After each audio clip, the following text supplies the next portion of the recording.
yeah, let me get 2 of those, 3 of these. Hey bro, are you sure you should be getting all that? Oh yeah man, no worries, I'm just gonna throw it on the card, I'll be good.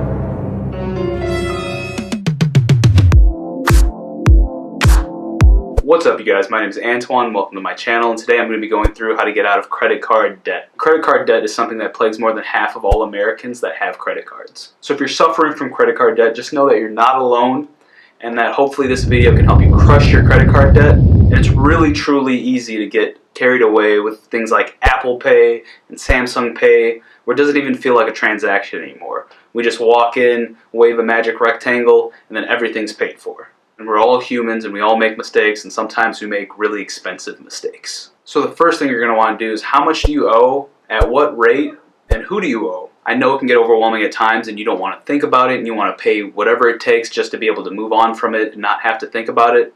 But credit card rates are amazing if you're on the other side. Now that you know who it is you owe as well as what you owe, it's time to make a game plan. You got to reflect what happened to you to get to this point to ensure that it won't happen again. Emergencies in life happen, and it's super easy to pull out your credit card and not think about it, but you have to have an emergency fund in place. That way it can help you stay out of credit card debt, which is kind of an emergency. So if you have credit card debt amongst multiple credit cards, there's 2 methods you can use: the SnowBall Method and the Avalanche Method.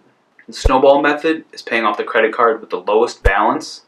That way you can get small victories and can keep you motivated to keep paying off your debt. The Avalanche Method is dependent on paying the interest rate first, and it attacks the one with the highest interest rate. So this one's going to get you the most bang for your buck, and you're going to save the most money by doing it this way, but sometimes it takes longer to pay off those debts with higher interest. After you figure out how you want to tackle your debt, you have to be very particular with your spending habits and embrace budgeting. By embracing budgeting, you'll have a better idea of where all your money's going.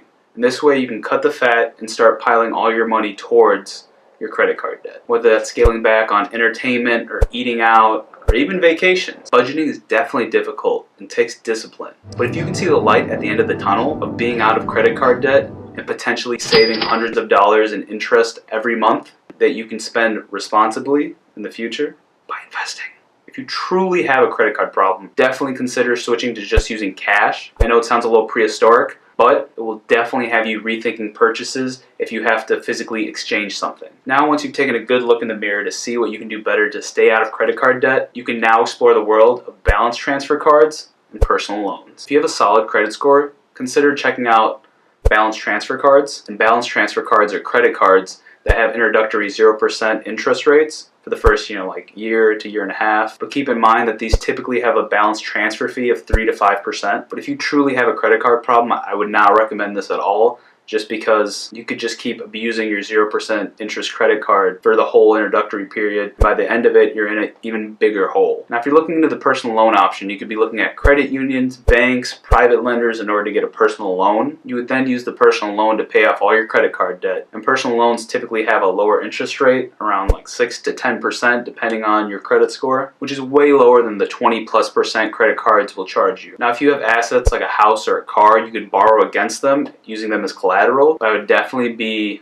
wary of this because you do have the potential to lose your home or car. If you've been a loyal customer to your creditor, you could always contact them and see if you can negotiate, different terms or a better APR. Being sure to let them know your situation and what your plan is to pay off the debt. The worst thing that can happen is that you watch this entire video and you don't hit the like button and your creditor says no. Personally, if it was me, I'd probably do a balance transfer to a 0% interest credit card and then pay off that credit card like I was on fire and throw all the money I can at it. But that's just me. I hate bad debt and I love debt that makes me money. So all in all, credit card debt is terrible, and I hope you never have to go through it. But if you are, I hope this video was informative and showed you some ways you can attack it, as well as never get back into it. So thanks for watching, guys. Comment below if you have other credit card tips that you want to share, and be sure to share this video if you have a friend who's in credit card debt. And I'll see you guys in the next one.